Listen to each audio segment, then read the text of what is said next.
Existe un lugar en el norte de Grecia donde el mar lame las rocas y el olor a azufre brota de la tierra. Los antiguos lo llamaban las puertas calientes, las Termópilas.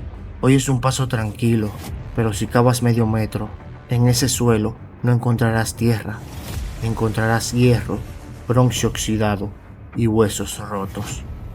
Año 480 a.C. El mundo estaba a punto de terminar. Desde el este, una marea humana como nunca se había visto antes devoraba el horizonte. El rey de reyes, Jerjes I de Persia, no traía un ejército, traía una nación en armas. Heródoto hablaba de millones, los historiadores modernos dicen 300.000, pero la cifra daba igual. Eran tantos que, según decían, secaban los ríos al beber.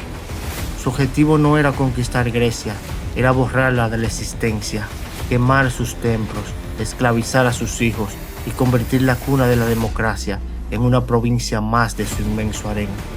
En el camino de esa tormenta solo había una cosa: Esparta. Pero Esparta no envió a su ejército. Las leyes religiosas lo prohibían durante el festival de las Cárneas.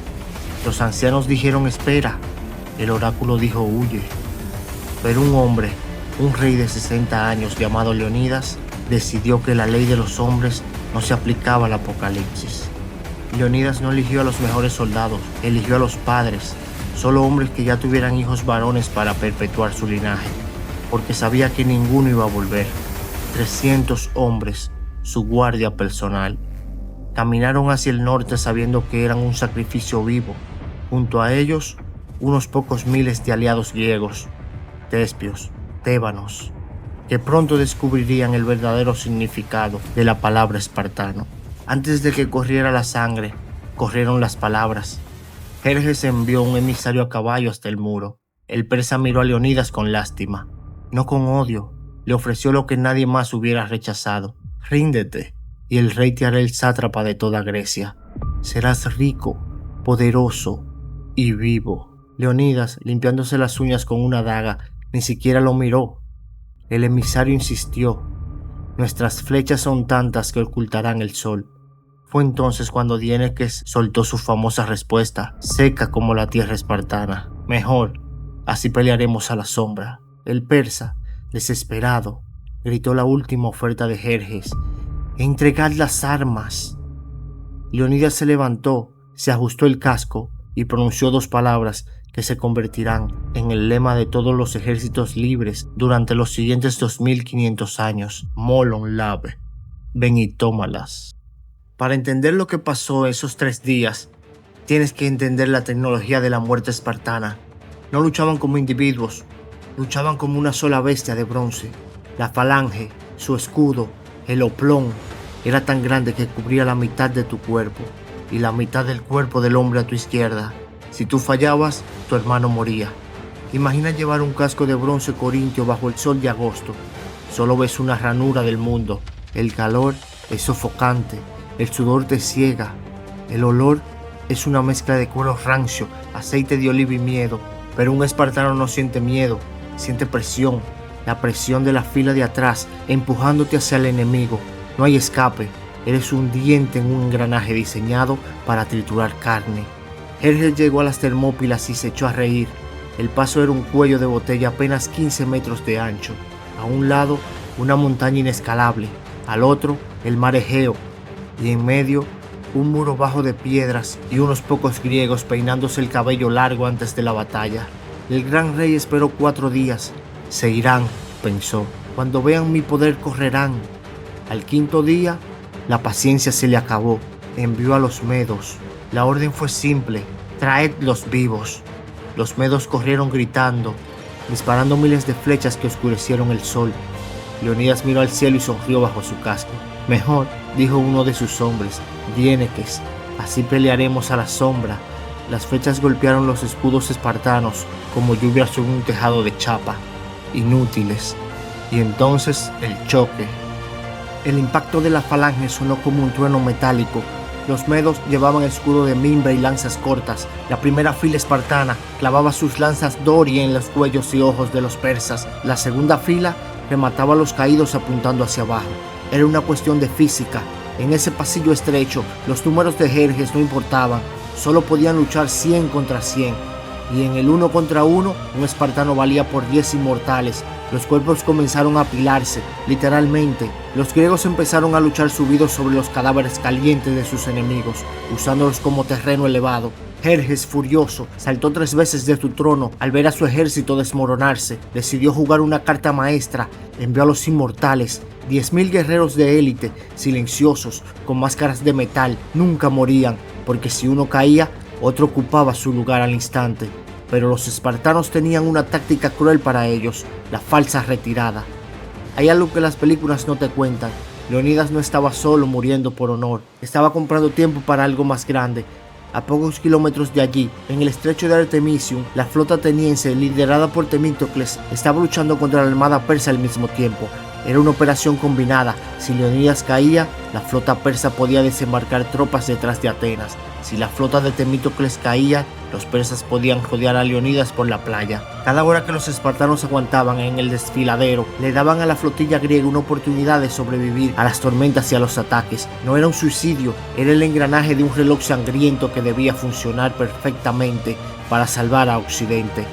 De repente, la línea griega se rompió. Los espartanos dieron la espalda y corrieron. Los inmortales, creyendo que habían ganado, rompieron su formación y cargaron desordenados, aullando victoria.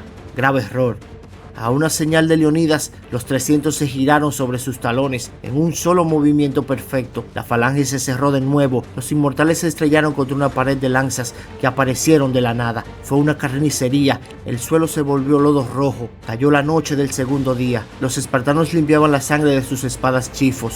Estaban cansados, magullados, pero invictos. Habían humillado al dueño del mundo durante 48 horas, pero la historia, como siempre, no la deciden los héroes, la deciden los traidores. Su nombre era Efialtes, un pastor local que conocía un sendero de cabras, el camino a Nopaia, que rodeaba la montaña y salía justo a la espalda de los griegos. No lo hizo por ideología, lo hizo por oro. Por unas monedas vendió a toda Grecia. Bajo la luna, los inmortales subieron el sendero en silencio, apartando las ramas con la muerte en los ojos. Al amanecer del tercer día, los vigías bajaron corriendo de la montaña. Nos han rodeado. Leonidas supo que era el fin. No hubo drama, no hubo discursos largos. Reunió a los aliados y les ordenó irse. Id y contad la historia, preservad vuestras vidas para luchar otro día. La mayoría se fue, pero los 700 tespios se negaron a abandonar a los espartanos. ¿Y los 300? Bueno, los 300 no sabían cómo retirarse. La historia siempre habla de los 300, pero es injusto. Esa mañana final, cuando Leonidas ordenó la retirada de los aliados, hubo 700 hombres que dijeron que no. Eran los tespios, no eran supersoldados genéticos como los espartanos. Eran alfareros, granjeros y comerciantes. Su general, Demórfilo, sabía que quedarse significaba la extinción total de su ciudad. A diferencia de los espartanos, ellos no tenían leyes que le prohibieran retirarse. Podían irse con la cabeza alta, pero eligieron quedarse, eligieron morir junto a los 300, simplemente porque creían que era lo correcto. Lucharon hombro con hombro y murieron hasta el último hombre. Si los espartanos murieron por la ley, los tespios murieron por la amistad. Leonidas miró a sus hombres. Ya no tenían lanzas, se habían roto de tanto matar. Sacaron sus espadas cortas, algunos solo tenían rocas, otros las manos desnudas y los dientes. Desayunad bien, les dijo el rey con una calma aterradora, porque esta noche cenaremos en el Hades. Esta vez no esperaron en el muro, salieron a campo abierto, al lugar más ancho, para matar a tantos como fuera posible antes de caer. Fue una explosión de violencia primitiva. Leonidas cayó pronto, atravesado por 1000 flechas. Los griegos no huyeron al ver morir a su rey. Al contrario, se lanzaron sobre su cadáver como leones rabiosos. 4 veces empujaron a la horda persa para recuperar el cuerpo de Leonidas. No peleaban por la victoria, peleaban por la dignidad de su padre. Empujaron, mordieron, arrancaron ojos. Jerjes, aterrorizado de que esos demonios nunca dejaran de moverse, ordenó retirar a la infantería. Los últimos supervivientes se retiraron a una pequeña colina, hicieron un círculo sin armas, sangrando, jadeando.